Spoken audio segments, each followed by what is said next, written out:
Okay, welcome to day two, everyone. Thanks for joining again. So today, the session will be in two parts. The first hour, we'll hear from the people running the OED flagship programs. So you may be aware that in addition to funding the projects with the call for proposals, the OED also has these flagships or these programs that are run by the OAD itself. We have several fellows running flagships. We are focused on three main flagships at the moment, and those are the projects that you will hear about in the first hour. And then in the second hour, we have Sophie Bartlett from the Office of Astronomy for Education, the OAE. She is an expert on evaluation, and she'll be helping all of you to sort of define your evaluation plans and help to make sure that you measure the impact of the activities that you'll be running this year.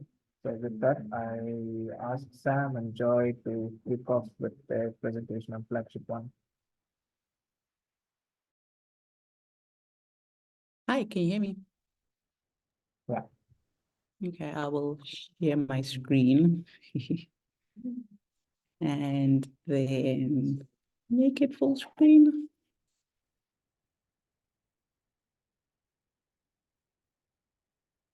Okay, is it in PowerPoint presentation? Okay, good morning or afternoon, everyone. Like Ron mentioned, I'm Joyful, and myself and Sam will be talking about the astronomy for socio-economic development. So I'll just jump into it, and then Sam will introduce herself when the part of her presentation comes through. So next slide. So just to give a quick overview, yesterday you heard from the Outreach Office, the Education Office, the Office for Young Astronomers, as well as the Center for Protection of Dark and Quiet Skies from Satellite Constellation Interference. So today you will be hearing more about what the OAD is doing. We also got an opportunity to meet some of the people from the regional offices. So we have 11 regional offices, including language expertise centers. So these are located in North America, the Indian region, West Africa, East Africa, Southern Africa, Southeast Asia, East Asia, and the Chinese language. Then we have the Arab world and the Arabic language office in the Southwest and Central Asia, as well as Europe and the Portuguese language. And then we have the IAU OAD that is located here in South Africa in Cape Town. So the Office of Astronomy for Development is basically, we're working with the slogan Astronomy for a Better World, and we are committed to leverage the power of astronomy to promote sustainable development worldwide. So as Ron mentioned, in addition to the call for proposals, we also have flagship programs, and these include flagship one, which is Astronomy for Socio-Economic Development. And then after our presentation, you'll be followed with flagship 2, which is Astronomy for Mental Health, and then also Astronomy for Skills for Development. So what drives us to ensure that we are within the development space, we use the Sustainable Development Goals. And as if you remember from your applications for the call for proposals, it was always asking, how does your project align to one of these SDGs? So some of the projects that have been funded previously have contributed towards economic development, reducing inequalities, capacity building, gender equity, infrastructure, as well as art and media projects. So with flagship 1, we're basically saying sustainable local socioeconomic development through astronomy. So this flagship can basically be divided or broken down into 3 aspects. The first one is sustainability. So how is the project, is there a harmonious balance between environmental, social, and economic considerations? And the second aspect is a local focus. Are local communities the target audience or the main focus of the project itself? And then the third one is a socioeconomic aspect, where is it improving well-being and quality of life of a society by addressing the economic, the social, and cultural aspects. So when we look at sustainability, question is, are we meeting the needs of the present without compromising the ability of the future generations to meet their own needs? This basically involves the responsible use of resources, environmental protection, and consideration of the long-term impacts. And then we're also looking at maintaining ecological balance and protecting biodiversity. So this means that we're ensuring that the development doesn't exceed the carrying capacity of natural resources and doesn't also minimize the negative environmental impact. So then when we look at the local focus aspect of it, are we empowering local communities and utilizing their strengths and resources? So this could include prioritizing local participation in decision-making, as well as utilizing local knowledge and skills, and then also addressing specific needs and challenges that are faced by the local communities. So this is achieved by tailoring development strategies that are unique to the context and the priorities of each area. And then the third aspect, which is the socio-economic aspect, would be looking at improving the economic well-being and reducing poverty.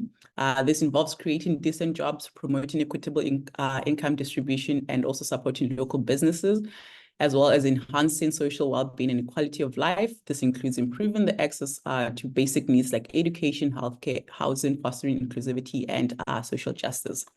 So how can we achieve sustainable local socioeconomic development through astronomy? So the aim of the flagship is basically to use astronomical facilities like observatories, planetariums, and so forth as a hub to stimulate various socioeconomic benefits for the local community. And then some of these benefits that can come out of this is that we could have job creation through astronomy-related tourism, such as astrotourism, community skills development, educational programs, stimulation of local innovation, as well as infrastructure development.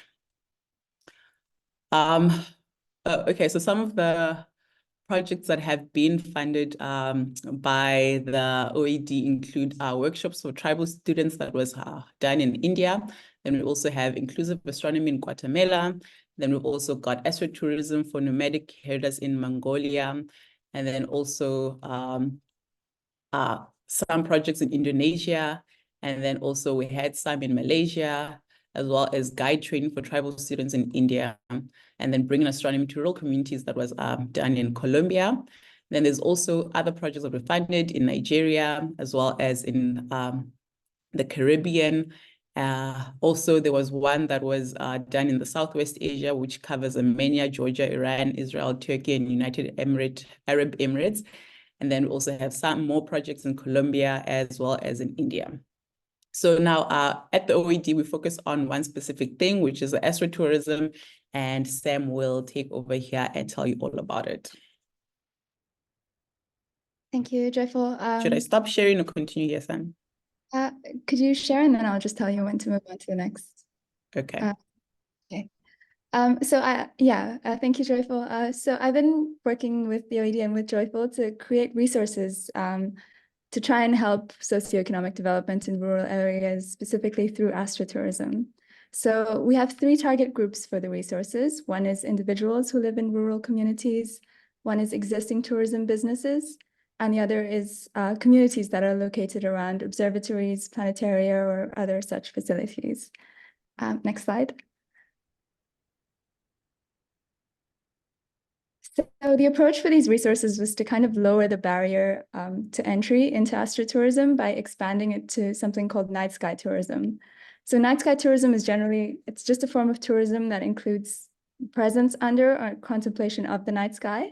It's basically an umbrella term that kind of encompasses astrotourism, dark sky tourism, and it also has a scope to include other activities that happen at night, like ecotourism activities and cultural tourism activities.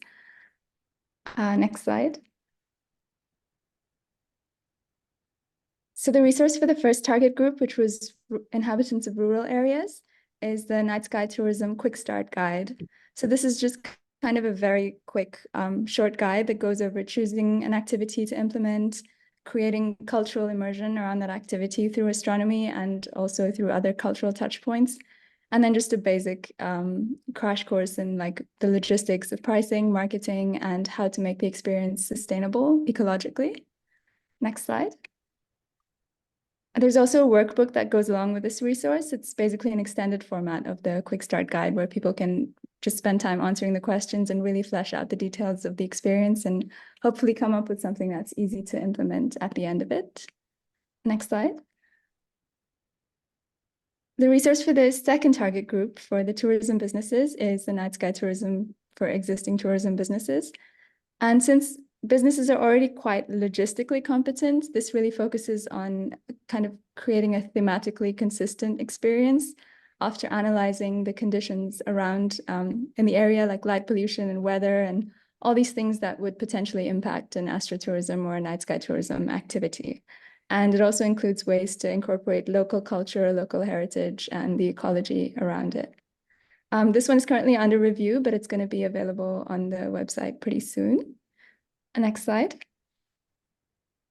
And the third resource, it's a work in progress. The target, like I said, is communities around observatories.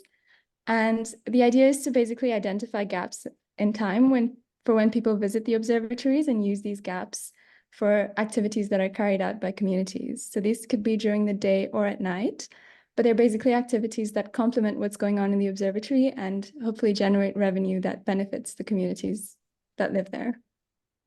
Next slide. So the resources are available, the ones that are ready, at astrofordev.org/astrotourism. And if you're running an astrotourism project, we're collecting data to help us kind of refine and improve these and maybe add to them. So if you have run one before, please do me a favor and scan the QR code and fill out the form. And if you're starting the project now, then maybe you can fill it once you're done, and we'd love to learn more from your experiences. That's it. Thank you. That's great. Thank you. Can you copy the link into the chat as well, Sam, as well? Any questions? So the point with the flagships is that we want to, the OAD itself wants to spend the resources to build the foundation, do the research, develop the resources for all of you as projects to build on. There's a link to the flagship page.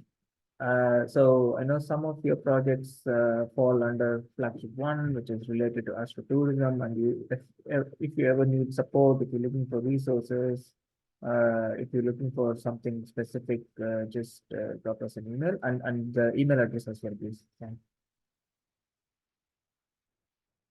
So if there are no questions, then we'll move on to flagship 2 now. Yeah. Hey everyone. Let me share my screen, share sound and video. Okay. Okay.